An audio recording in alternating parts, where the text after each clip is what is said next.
Listen to this, we're playing a game. If it's a swing and a miss, then we're the ones to blame. We'd be remiss if it was ever the same. You're wasting all the time. Another hour gone, did you hear the chime? You're wasting all the time. Open Access Interview Series number 2. Dr. Professor Archibald Randall Sundrum, astrophysicist, and Edward Weatherby, children's editor. Hello, and welcome to this episode of the Wasting All the Time Open Access Interview Series. I'm John, and today I've got two really interesting guests. The first is an esteemed, if not renowned, astrophysicist named Dr. Archibald Randall Sundrum, and our other guest is his editor and handler, Mr. Edward Weatherby. Welcome. Yes, hello. Thank you so much for being with us, Dr. Sundrum. My pleasure, certainly. Now, I understand. Now, the reason that we've asked you in is because you've started in your retirement this wonderful sounding series of children's books. Yes, that's correct, yes. Yes. So why don't you tell me just a little bit about them? Well, in the last 35 years of my career, I was simultaneously a researcher and lecturer at an esteemed university, and a guest lecturer at several others. Mm-hmm. And I spent most of my time speaking to colleagues and lecturing to the young-ish people, college age mostly. And I really felt like something I had been missing is educating, lecturing the younger generations, the grade school, grammar school generation and all that. And so I figured what better way to access the children of today than by writing books. Wonderful, wonderful. And so you, in your retirement, you just decided to sit down and write these children's novels. And Mr. Weatherby, how exactly did he come to your publishing company's attention? Well, it's interesting. It's an interesting story. When his books were first published, they received a lot of attention. Mm-hmm. There was quite a response to all of them. I've heard there was quite a response, yes. It was significant. And once that attention became essentially hit critical mass, the publishers thought that the good professor perhaps needed someone with more of a public relations experience mm-hmm. to complement his genius in the realm of astrophysics. Thank you. He's a genius. It's quite good two sides to every coin, mm-hmm. and that kind of thing. Yes, but what sparked your publisher's interest in these novels in the first place? What about them to you just said, oh, these are works that need to be published? Well, initially the first thought was looking at the kind of the resurgence of the popularity of science in the world today. There's the Cosmos, Neil deGrasse Tyson. Oh, yes, of course, yes. All of that is very hip and with the kids. And so we thought... It's very rare does it go out of style, I must say. He's genius. So we thought, let's get the foremost expert on this topic, and we can really be at the front of the hip train with the kids in science. Mm-hmm. And then we got him. And so it was just a reaction to this already existing hunger for this sort of media then. Yes, there's a need to be filled. Yes, and, I actually approached the publisher myself with the manuscript, mm-hmm. and I was very shocked to see how quickly they accepted it. And oh my! I see now that there was a certain thinking in the background that led them to make such a decision. They didn't even read the manuscript. Oh my! They simply said, "I'm sorry, you science, you say?" Mm-hmm. And I said, "Well, yes, I do." Oh my! That's very unusual. Is that true, Mr. Weatherby? The manuscript was not actually read before there are publication? certain processes. Should a manuscript be desired enough to expedite the publishing process, and occasionally one of those steps is kind of a cursory, almost token review I see. of the title page, and that's kind of maybe the direction we went. Just the title page. Just the title page, yes. Well, and these are wonderful titles. Yes, thank you. Thank you. There's 3 that have been published so far. The first one, of course, is My Pen Pal the Sun. Yes. It's all about the sun, you say. Yes. And then It's written in a classic form. Classic dates thousands of years. It's the dialogue, see. It's been used for education for millennia. Yes, of course. Since Plato and even before then. Indeed. Yes. And of course, also the classic novel form, the epistolary novel. Yes. Well spotted. Mm-hmm. And then of course the sequel, What Can the Matter Be? Yes, it's all about matter. Yes. I figured it would be. Yes. It's what we're all made of. Mm-hmm. Yes, I've unfortunately only been able to read, a few little excerpts here and there, but and then of course the third one, No Time to Spare. Is that correct? Yes. Yes. About I assume it's about time. It does rather touch on the subject, yes. Wonderful. Yes, there was a bit of a joke in the publisher's office when we got to the third manuscript. Someone said, I think it was George, who said, "It's about time." It's always good, yes. Oh, wonderful. So now, Dr. Sundrum, I just want to talk a little bit about your background, your upbringing, that sort of a thing. Yes, of course. Before we really get into the meat of these wonderful books you've written. Now, I understand that you were not, in fact, which this may come as a surprise to our listeners, you were not, in fact, born in the United Kingdom. No, in fact, no. I was born in New England, Massachusetts, United States, and I was born to British nationals. Say, the thing is, they had a bit of an accent, and I sort of, living at home for them for so many years, I've sort of picked it up a bit. Wonderful. So you were born in New England, not Old England. Correct. Yes. Yeah, yes. Wonderful. And well spotted again. Yes. Now, have you ever visited the UK or lived there for any time? Unfortunately, no. I've never made it over the pond there. I've been. I took a tour of CERN, of course. Oh yes, very much related to my work. However, that is in Switzerland. It is indeed in Switzerland. Yes. There. So kind of far from England. A little bit, yes. A bit of a plane ride. Yeah, or a very long train ride. Yes. Yeah. Yes, I would imagine so. If you take the tunnel and transfer a bit, I imagine. Right. So,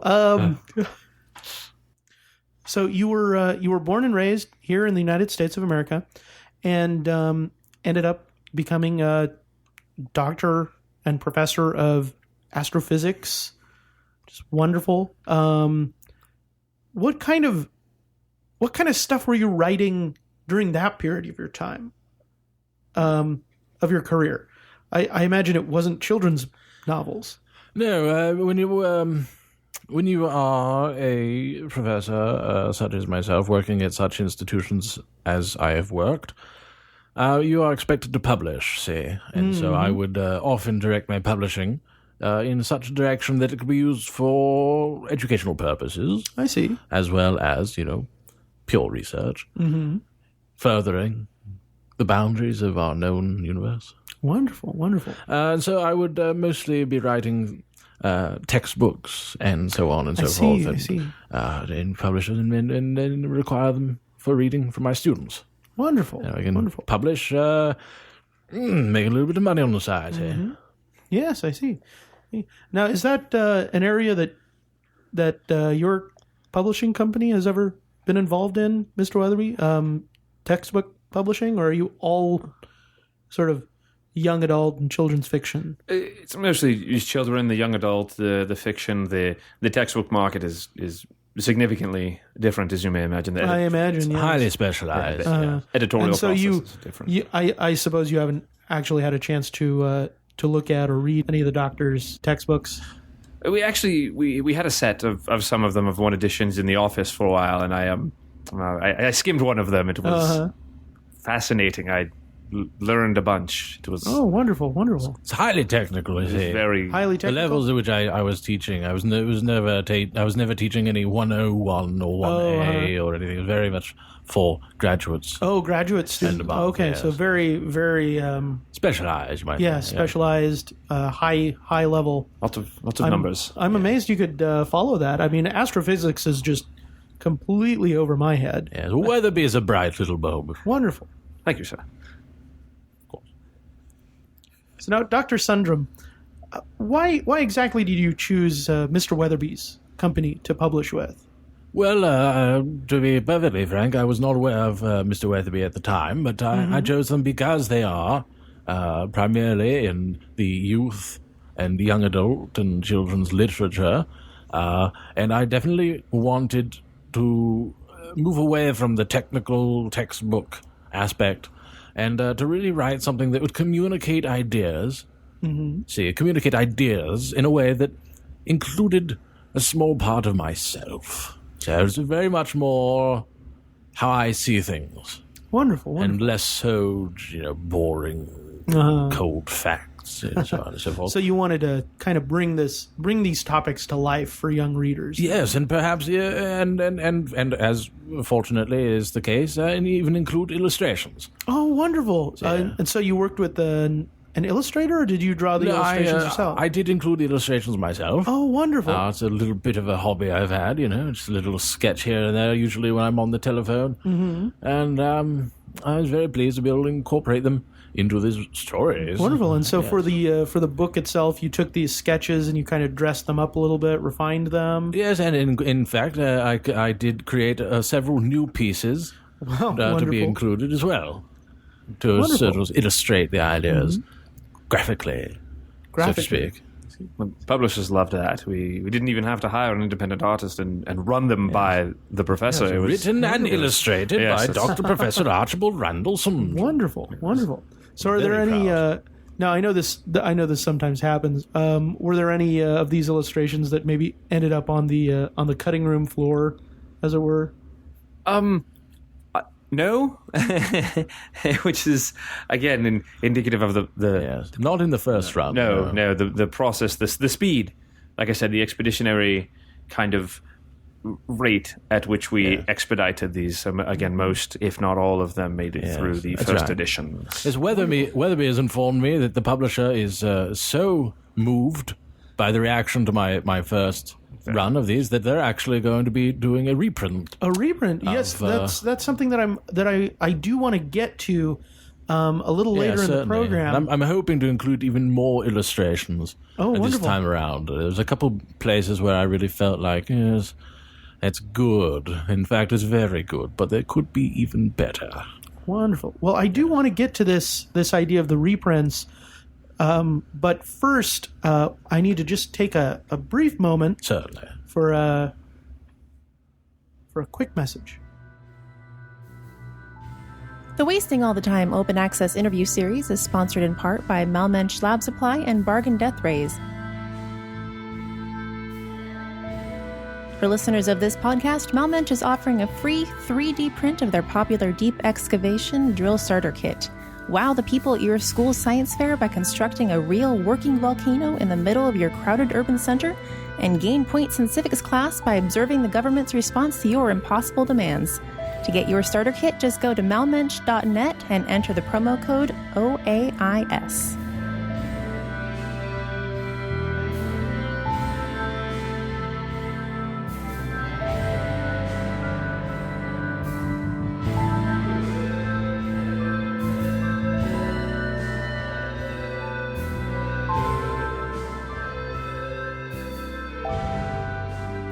Hello and welcome back to the Wasting All the Time Open Access interview series. I'm John, and I'm here with our guests, Dr. Archibald Randall Sundrum, and his publisher and handler, Mr. Edward Weatherby. Welcome Hello. back. Yes. Hello. Now, right before the break, we touched very briefly on the fact that these first three novels of yours, they're for anyone who's just joining us, Dr. Sundrum has written a wonderful series of children's novels. Well, I don't want to be too grand here. I think it would be better if we called them novellas. Okay, novellas on the subject of science and astrophysics. He is Indeed. himself an esteemed astrophysicist. And I understand that these first three books are going to be reprinted Indeed. in a new second edition. Second edition. In fact, we are going to be updating them slightly. Wonderful, wonderful. There's been some recent developments in the science world, so to speak, that I would like to include. And also, like as I said before, perhaps some newer illustrations by Wonderful. myself. And Weatherby has said that there are a couple other things as well, so certain content. Wonderful. So, Mr. Weatherby, can we expect some expansion of these books then, beyond what Dr. Sundrum has already written? Well, far be it from us, a publishing company, to try to expand on the astrophysics put down by essentially the authority on these things. The expansion itself of the material is not so much an expansion as a what do we call it? A reimagining of the direction of the narration. I see. Potentially, again, the pure genius of the astrophysics is how did you put it? Difficult for the common mind to comprehend, and so the initial kind of diamond in the rough that the good professor gave us was some more of the refinement from the kind of the PR side and But I would just like to take the opportunity to point out that simply by nature of us having released it again in the future, it will, by definition, have expanded because the entire universe is expanding. Oh, yes, of course. So, but we're going to put that in the forward. I guess what I'm asking is, are you expecting there to be additional content? Will there be additional like side plots on these short novels? Well, I suppose I'd rather like to put in a few more footnotes, I think. Oh, footnotes. For the children to follow up on certain research. Yes. So footnotes in a children's book? Yes, well, one must provide source material, my friend. I suppose so. So I'm gathering from your response, Mr. Weatherby, that the second printing, the second edition will largely be made up of revisions in tone. Is that correct? That's one of them. One of the revisions, one of the major revisions will be tone, because again, the good professor spent so much time among higher level minds and thinking, especially his own, that perhaps 4 and 5 and 6 year olds need, I guess you could call it, an additional translation to really have them relate to it in a manner that the publishing company finds in tune with its direction. I see. So this is kind of fallout from the manuscript not being thoroughly read by the publishing company before publication? That's one of the theories. We haven't confirmed that yet. We're not really going with anything specific at the moment. That is. Well, someone must have signed off on this, I imagine. There are levels that it's gone through. Yes, there are checks and safeguards that exist within any publishing house. Certainly that have happened. That have been happened to the manuscript. So yes, I see. And so just it kind of was fast tracked to publication, and now the publishing company is thinking maybe we could, just make a couple of tweaks here and bring it more in line with what we want to be conveying as a publishing company. Yes, it's like we've got something amazing, and now we need to make it more amazing. Yes. Okay. It's a rare opportunity, I must say. Very rare. Very pleased. So, about what percentage of the text would you say is going to receive this editorial treatment? I don't know if we've really worked out a number. What are you thinking here? What's the word? Like maybe a couple of things here and there, like maybe 5 to 10% of the total. See, we try Maybe. not to put a number on it. We don't, at this point, the editors are still doing their job with what they get paid for. I'm the liaison with the professor, so really those kind of hard numbers don't really reach my desk until. Well, it doesn't need to be a hard number. Just like a general, estimation. Like, would you guess is like maybe 1/10 of the book is going to be, is going to be edited for tone. It'll be a little bit different. That's a bit much, I think. As far as tone, maybe 1/10 of pure tone, maybe 1/10 is a bit of a generous estimate. I think 1/10 is generous as far as percent total of the book being edited. So okay, so probably less than 1/10 will be edited. Potentially. For tone. For tone, yes. For pure tone. For pure tone. 1/10 is generous. So pure tone. So are you suggesting that maybe the content will be edited a bit as well? Oh yes, there's always in any book being revised. I should with think a so, revision, yes. the content will be touched more. There are certainly a few changes that I've wanted to make. And, yes? and illustrations not included. Yeah, even genius astrophysics professors want to change their words from time to time. That's what Well, science is always advancing and changing. Yes, I think it's very important. I feel that it's very important that you deliver the words that best describe your thoughts. Communication, see. Clarity of thought, see. Yes, Really of course. making it known to the reader what you are thinking when you write it.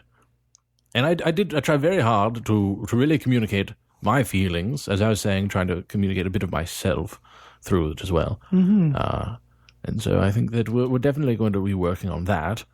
Weatherby has taken my original manuscripts, and I've been providing him some updated information and a couple little treatments on different chapters that I'd like to add. And he's been taking it all in and doing something. I don't know quite what. We haven't really Wonderful. shared that bit yet. The gears are turning in the house. It's Wow, so like full new chapters to these works. Occasionally, yes. Wow. Wow. So so there is going to be some additional content in these new editions. Then. Oh yes, we want people to be satisfied with their purchases, especially with the second edition, and so that kind of fleshing out is really something we think that the public is going to look forward to in these new editions. I'm certainly looking forward to it. Oh, aren't we all? Well, yes, and I'm very much looking forward to being able to read these novels. They appear to be. It appears that the first printing has been actually recalled by the publisher, so I wasn't able to actually read any of them. I see it as a sort of a what do they call it in the film business? A reboot. Reboot, yes. Yes, They were sort of rebooting the series or starting fresh. And I think the publisher saw the initial reaction and decided that it demanded the revision, the improvement, and I see. so I mean, we don't want, when we have such a wonderful new product, a new representation of this information in such a wonderful medium, we don't want people getting the old version before it's been improved. Really. I see. Well, I At mean, least that's my idea. I understand that feeling, but I mean, generally speaking, when they reboot a film franchise, one can still go back and watch the original film. That's part of the fun, is to be able to see how it developed over time. Well, the publisher certainly has been putting a lot of money into this, I think. Right, and as we talked about, a lot of it is science. You don't want people going back and reading bad old science and getting... The last thing I want to do is promote any bad science. Right, yes, that's so luckily the professor is very supportive of this idea of Let's, as we told him, let's get this bad science off the streets because we can't have. Not to say that I promoted any bad science. No, but just in case. Purely relative. Purely. So, Mr. Weatherby, is this the publisher's way of saying that they're going to commit to frequently issuing new editions of these works? We're looking at the needs. There basically is a tough saying. Yes, we're going to commit to a new edition every week. That would be ridiculous. And so we are committing, like we always do, to give the highest quality product to our public and the young bright minds that make up our future.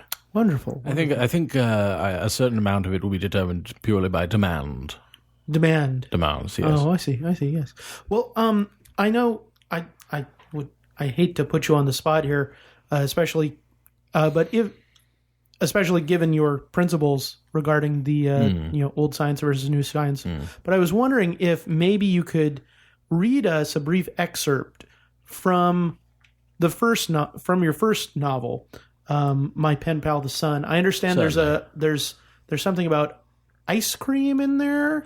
Yes, well, I am endeavoring always to relate to children, and I believe it's well known that children enjoy the ice cream. And so this this passage doesn't contain any science that's since been disproven, or no, I don't suppose so. Although there's the 10% tone.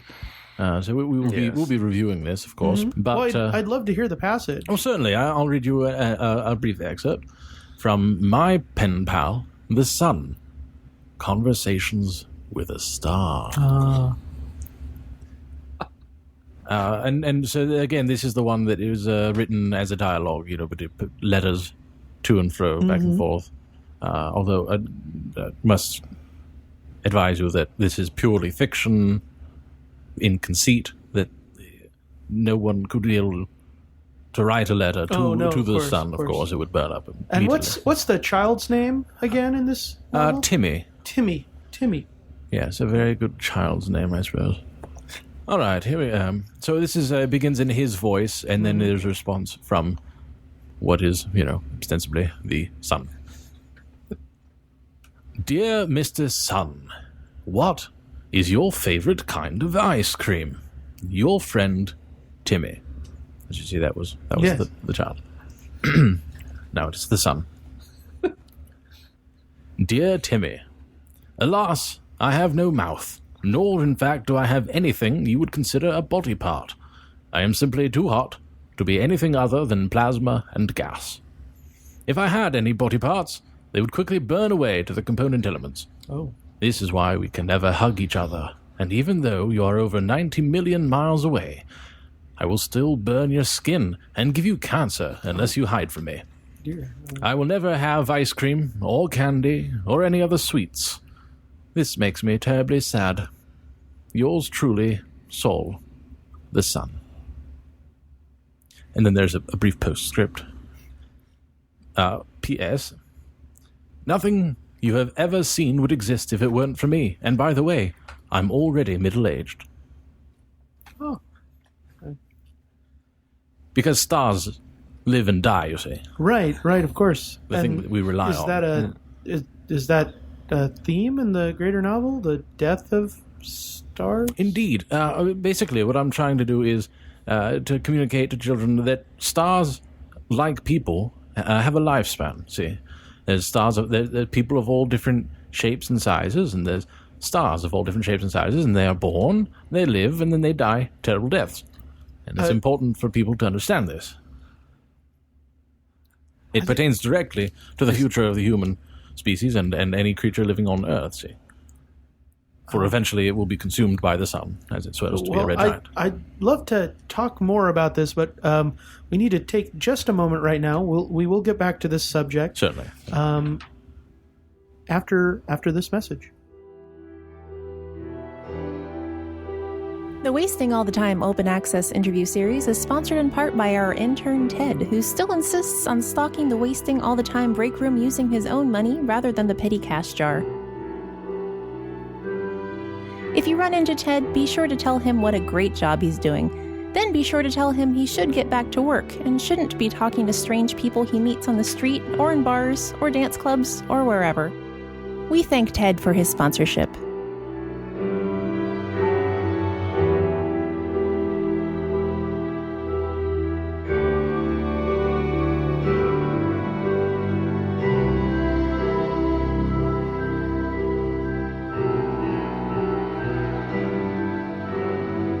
Hi there, and welcome back to the Wasting All the Time Open Access interview series. I'm John, and I'm here with our guests, Dr. Archibald Randall Sundrum, and his publisher and handler, Mr. Edward Weatherby. And we're discussing Dr. Sundrum's new series of children's novels about astrophysics. Yes. And right before the break, we heard a little bit from one of them, and I have to say, it seems like it's perhaps a little bit dark in tone for a children's novel. Explain, please. Well, just talking about the death of stars and the fact that, the sun is going to give Timmy cancer if he doesn't hide from him. I mean, is avoidable. There was some good advice there about how to avoid it. Yes, but it's couched in these, in this context, it seems, vaguely sinister. It seems rather dark. Yes, well, I don't quite agree. I mean, in fact, even you're saying that it's couched. I think, in fact, it's the opposite of what I'm doing. You see, there are plenty of children's books where truths are couched in some way and make them very sort of tame and fluffy and rounded edges and all of that. And I very much felt that it was important to convey the truth, say, as best as we know it. Okay. So explaining to children that want to write letters to the sun, that the sun isn't going to be their friend, that it's going to give them cancer? Well, as I said, if one were to try to write a letter to the sun, you'd be hard-pressed to find a postal carrier that would take it there. And I don't believe that any service exists. So you're willing to make that...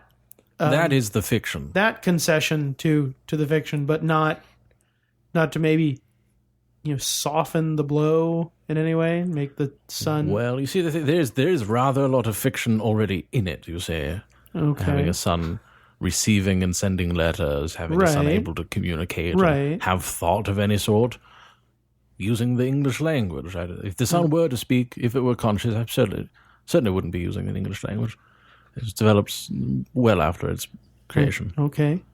So is this some of the tonal stuff, Mr. Weatherby, that the publishing company is looking at revising in the new edition? Or yes, like I said, 10% is a generous number to look at when the revision starts to come around, and so as we as the publishing company, some of our agents have discussed with the good professor.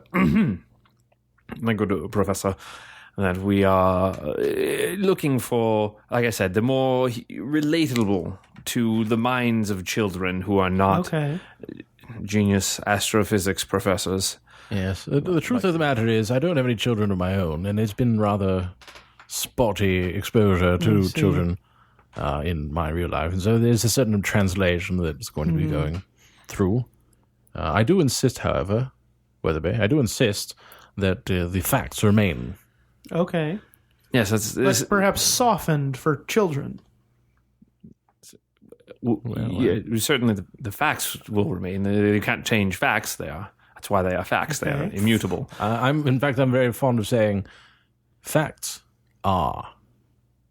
It's a little quote of mine. Yes, frequently. Facts are... Yes, they are. They just are. Oh, just a period. Yes. Okay. Yes, he says it a lot. Well, I did take advantage of our little break just now to look up a few reviews of these novels on Amazon. As I said, you can do that. Yes, I did not know that. As I said, the publisher. Yeah, we were going to get to that. Mr. Weatherby, the publishing company appears to have actually recalled these titles and taken them out of print. Right. Yes. And it would is it in response to some of these complaints that I'm reading here, that the books are extremely dark and make children cry. Complaints? No, of course not. Of course not. No? They're not. The recalls are not in response to these complaints. As I said, we are dedicated to high quality products and good science. And so as advancements have been made, as the professors noted, we will, of course, need to make sure that the newest and best science is in the hands of our readers. Right. Always. Right, And because so, these reviews, I mean, they're talking about very small children bursting into tears reading these things and coming to their parents and asking why the sun hates them and why they've been lying to them about the end of the world and things like that. and that's And this is true, not Weatherby? crying in a good way like Charlotte's Web or where the red fern grows. This is crying in a bad way like Texas Chainsaw Massacre. I don't know about the wisdom of classifying tears as good or bad. I don't know if we should be imposing that upon Well, children. I'm just quoting from the reviews here.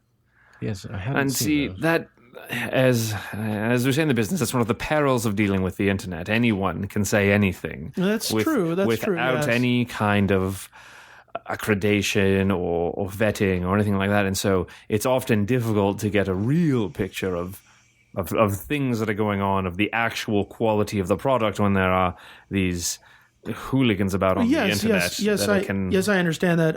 Unfortunately, however, it appears that your company has made it very, very difficult for journalists or the general population to read these novels at all, or Novellas, any of please. the novellas. novellas. I'm sorry, Doctor.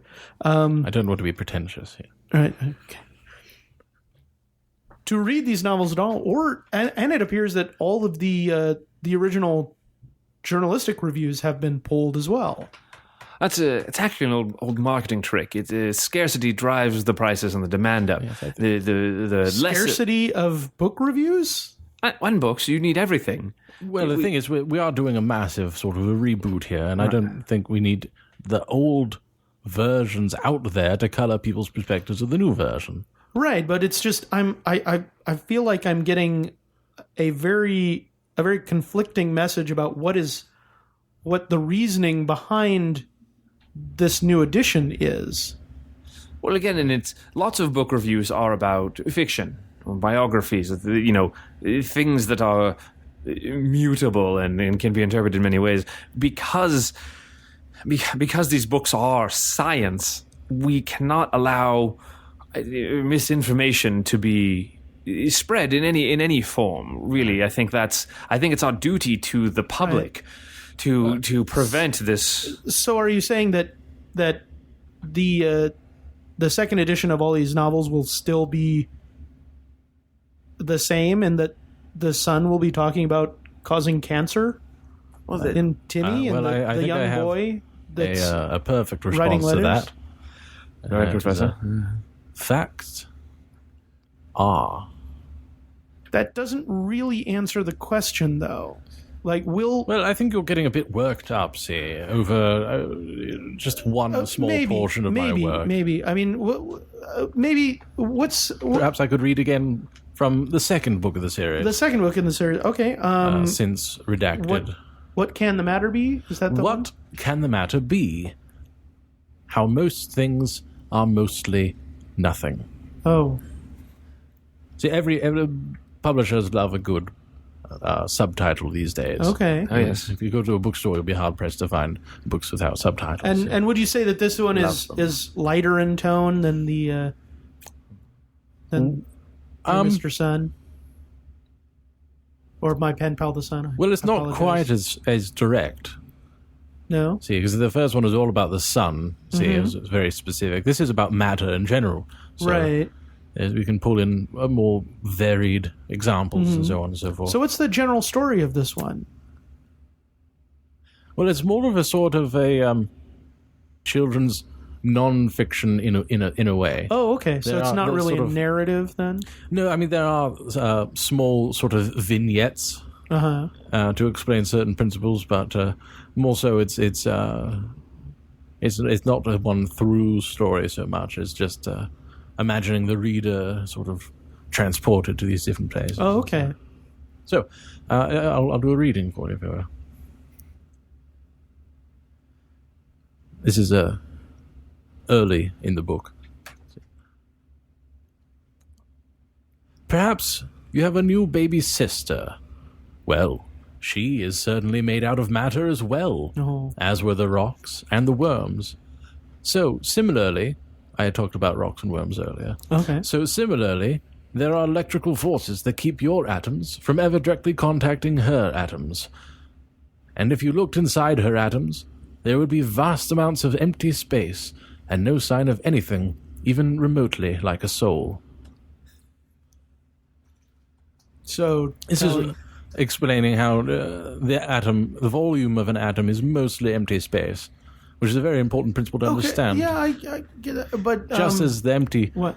vacuum of space, outer space as we call it, the rest of the universe, there's mostly empty space between all celestial and terrestrial bodies here. Right, and there's a certain corollary there. I understand using rocks and worms as examples of this concept. Why use a small infant baby sister?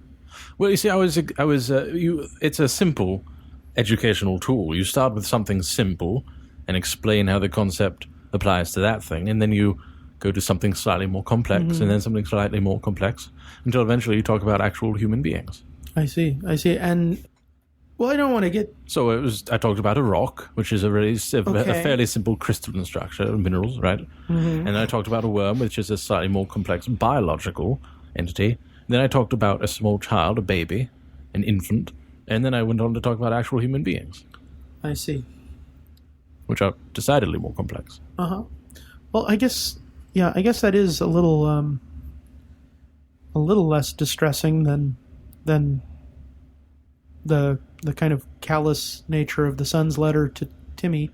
This is also where I establish, in the series early on, this is also where I establish the materialistic nature of the universe. Okay. The fact that there are 4 main forces of nature, and then the subatomic particles that make up all matter. And I notice you made a specific reference to the non-existence of a soul. Correct, it's a hogwash. But is that really appropriate to be telling children in quite that way? Well, once again, I have to say facts are. And the fact of the matter is that we live in a materialistic universe. Right, yes, yeah. And if you're explaining this to a child, that perhaps they might think, someone's put it in their heads that, they have a spirit or a soul or some sort of thing. And, where is me? And a certain dualism. Right, and I understand. Concept. I understand, wanting to explain that concept to children, but you don't think there was maybe a... Well, I was trying to really... a subtler or maybe a more... No, I think it was very direct. I think it followed naturally from what I was already saying. Yeah, it seems a bit harsh. I don't understand. Well, it's only harsh if you insist on believing otherwise. Well, I mean, these are 5- and 6-year-old children we're talking about. Yes. So, I mean... That is the target demographic. Their worldview is malleable, yes, but also... It's important. But there's also a degree of insecurity that comes with having these ideas callously overturned. Well, in fact, I'm hoping to really sort of get in on the ground floor, so to speak, and sort of nip it at the bud, and then let them know early on, before it really cements, because, reason doesn't really set into a child until around 7 or so. I see. And okay. So if you get it in early, then it's something that they are working with from the beginning. All right. Well, maybe these have just been bad examples. Why don't you just very quickly read a passage from your third novel? Certainly. The third novella is called No Time to Spare, How Entropy Will Kill Father Time. I would like to point out that all of these books are over 100 pages, so they are technically novels, Doctor. Well, I'm not really the literary sort. Okay. I just want you to be aware, so you're not shortchanging yourself. Well, it's not for me to say. It's for the people who define a novel as 100 more. One would pages, presume, yes. Yes. Right. So, this is about time and about the inevitable future of the inevitable consequence of such thing as time. Right. Mm-hmm. So, and as the last stars die, this is looking far into the future, trillions of years, in fact. Okay. And as the last stars die, just as did all their siblings of old, and as the universe continues to inexorably expand, Father Time, see, fiction, I'm including fictional elements. Right. Father Time watches with sad eyes as everything becomes further and further away from everything else. And everything gets colder and colder as Mr. Entropy, again, I'm characterizing a principle. You're using your anthropomorphizing Yes, indeed. Concepts. As Mr. Entropy steals away their energy and identity until finally nothing has warmth, nothing interacts with anything else, and all is still. The heat death of our universe. And Mr. Entropy will have won while Father Time disappears from lack of purpose. For there can be no more birthdays or recesses or Christmases or weekends. Not now. Not when all is dead and gone. Not now. A moment that was always going to arrive. That's from No Time to Spare. Okay, we're gonna take a quick break now, and we'll be back in just a moment. The Wasting All the Time Open Access interview series is sponsored in part by Mel's Diner. A true California original, Mel's is a great place to get a high-quality, delicious burger and fries in a fun environment inspired by your preconceived notions of what diners looked like in the 1950s. Mel's Diner, serving hamburgers without glass dust in them since 1963.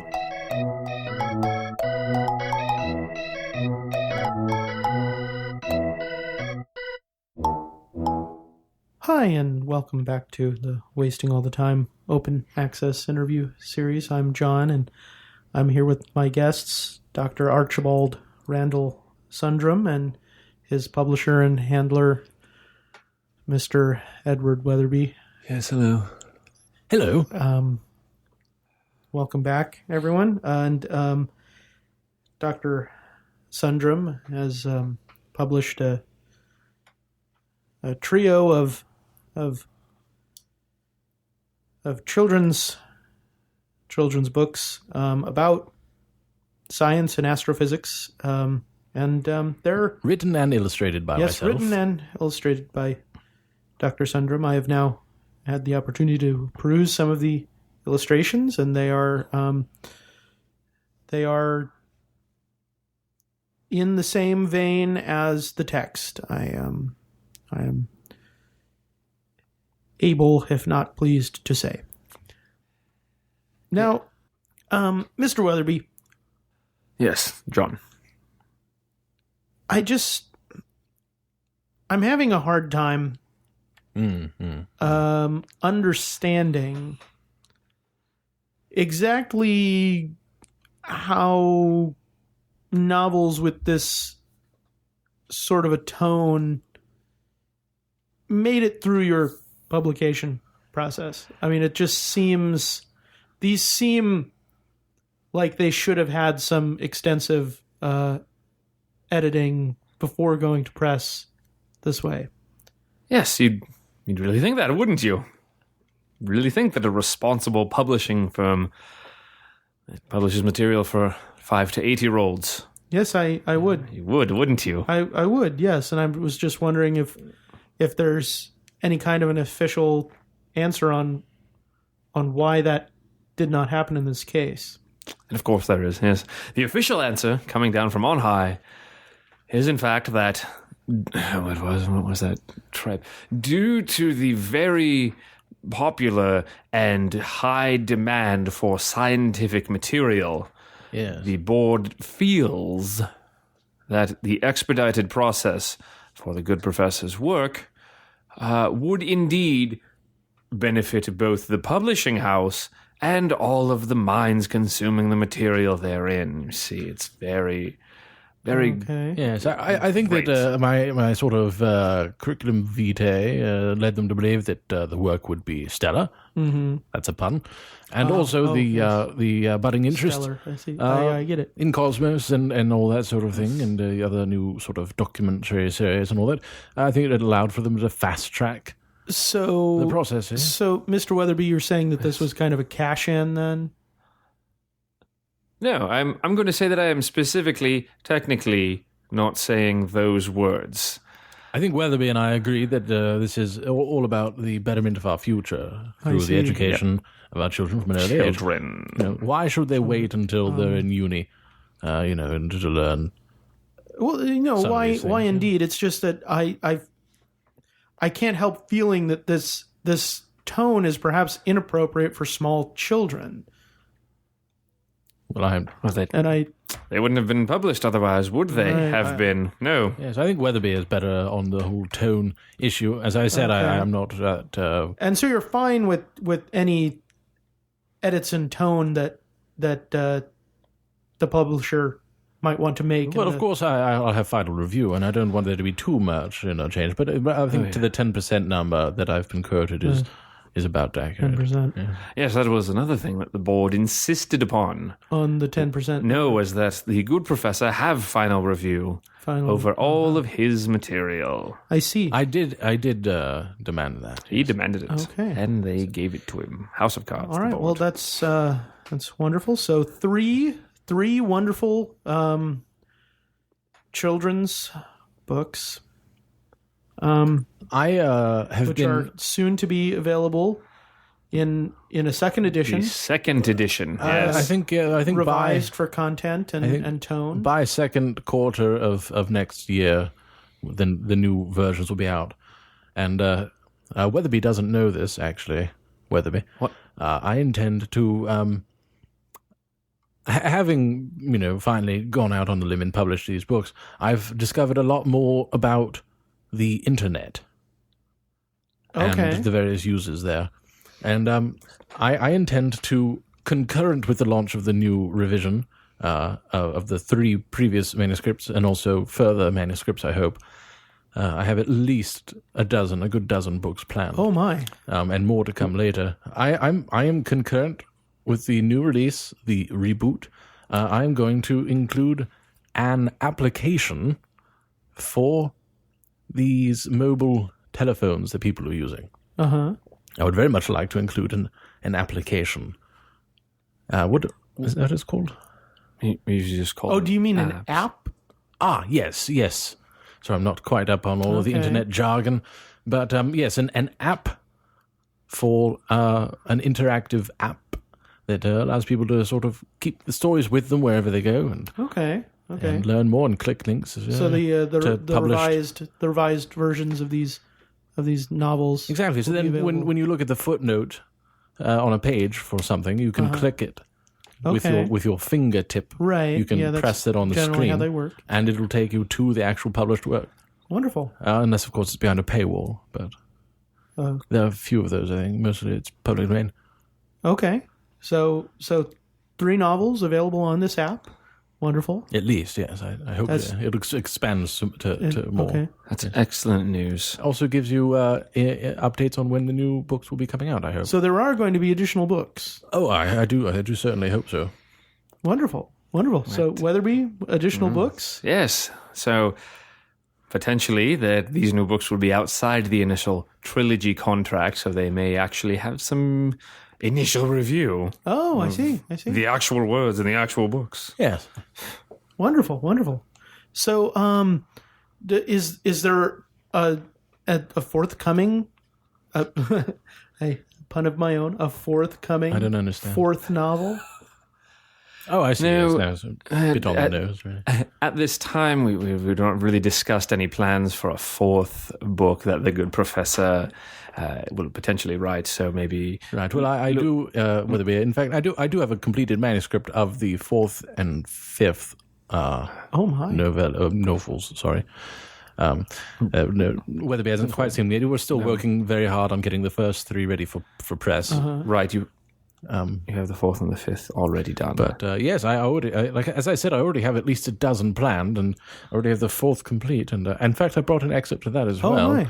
If you care to listen to it at all. That would Professor, be wonderful. Professor, I don't think we can do that. You've signed extensive NDAs, and the material that you're going to be publishing is well within the copyright domain of the publishing house. Well, I think as it's my intellectual property, I think I have a certain leeway with how I use this. It's only a small segment, really. John, maybe you can shut this down. Like I said, we're going to get these signed NDAs, and the publishing house is. Are they NDAs relating to the original trilogy or to all of his?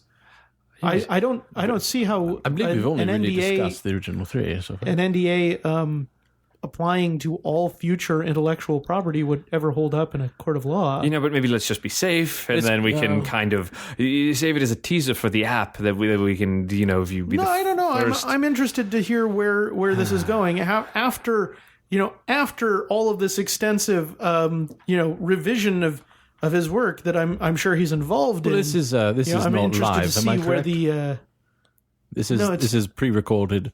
This segment. It is pre-recorded segment. Yes. So how about that? We can edit it out later if you so desire. Of course, yeah. This is from the fourth book, Fantastic. which is slated to be called "No Room at the Inn." Ah.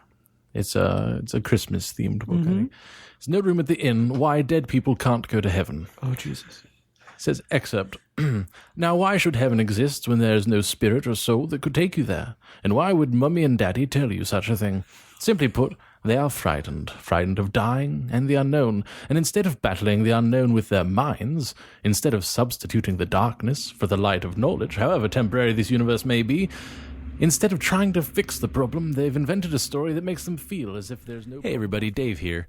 I was informed by John that Mr. Weatherby did in fact very strongly recommend that we remove the majority of the reading that Dr. Sundrum provided for his upcoming fourth novel. And so for better or worse, most of the reading has been removed from this edit. So I hope you enjoy the remainder of the interview. That's from the upcoming book, No Room at the Inn. Good. I'm very much looking forward Thank to you, it. John.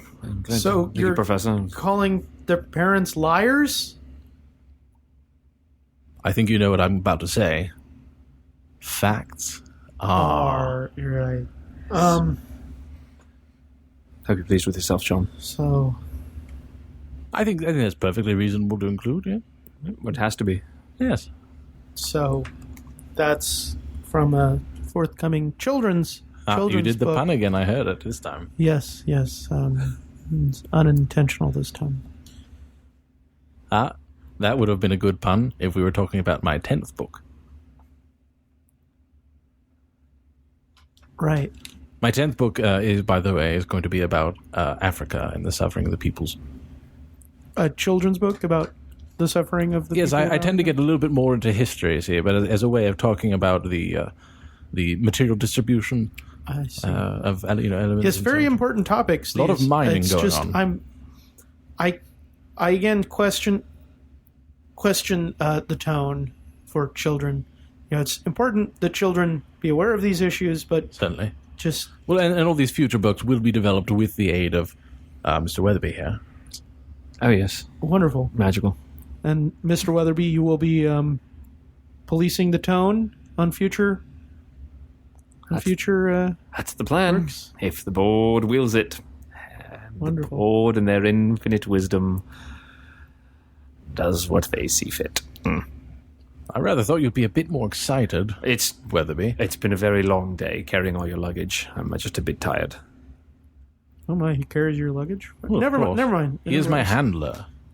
as they say. We're about out of time today. So really? thank you both. I do have more excerpts. That's all right. We are unfortunately out of time. So I will just Perhaps you will read some of those reviews that I may rebut them on there and get the public opinion. We're down to just like a minute and a half here. Oh, all right. So I'm just going to be able to say thank you again. It was my pleasure. Absolutely. Dr. Archibald Randall Sundrum. Yes. And Mr. Edward Weatherby for coming in. Again, we were discussing Dr. Sundrum's series of children's books. Novels, as you say. Yes, about... Look for them soon in your local bookstore. Yes. Coming second quarter next year. And It's a good plug, Doctor. Thank you. Good plug. And thank you so much for tuning in to this, the Wasting All the Time Open Access interview series. Again, I have been John. Good night, folks. If you enjoy the show, please rate and review us on iTunes. Also, like us on Facebook, facebook.com/timewastepod. You can follow us on Twitter @timewastepod. Send us an email at timewastepod@gmail.com. You can also find us on Tumblr and Blogger.